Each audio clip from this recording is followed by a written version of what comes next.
Through her eyes, the barking had stopped. The silence that followed was heavier than the sound ever was. A thick humming quiet that pressed against the walls of the house like a living thing. Mara stood in the hallway, her bare feet cold against the tiles, staring at the back door that swayed slightly open. The night wind moved through it in shallow breaths, carrying the smell of rain and something else, something metallic. She whispered his name, "Buddy?" And the word felt foreign in her throat. The house had been filled with his sounds only moments ago. The nails on the floorboards, the soft whine at the door, that constant comforting presence. Now only the refrigerator hummed. Mara stepped outside. The yard was darker than usual, the storm clouds swallowing the moon. Her flashlight flickered, catching glimpses of muddy prints leading toward the trees at the edge of the property. Not paw prints, footprints, bare ones. Her stomach turned. "Buddy?" She tried again, but her voice didn't travel far. It broke, shattering against the branches and dying there. Then she heard it, a low whimper, close, near the old shed. She ran, the beam of her flashlight bouncing wildly, until it caught something pale beneath the half-rotted door. A tail.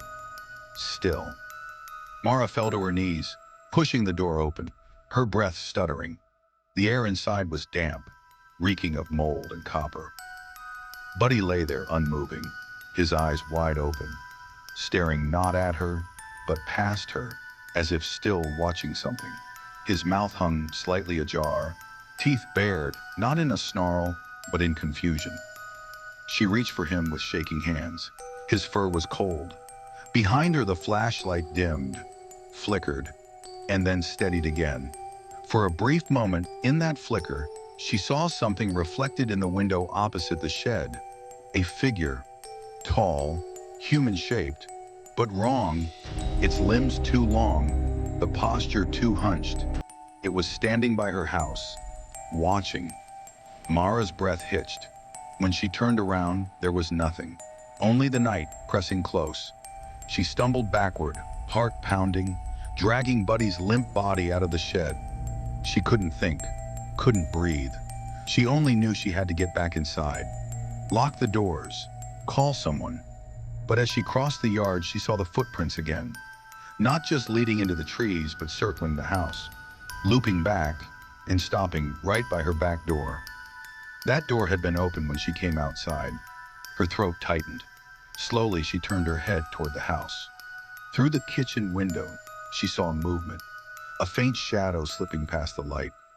Something was inside. Mara didn't scream. She couldn't. She just ran, her legs barely obeying, the mud grabbing at her feet. But when she reached the steps, the door slammed shut by itself. The porch light blinked once, twice, and then went out. Inside, something began to bark.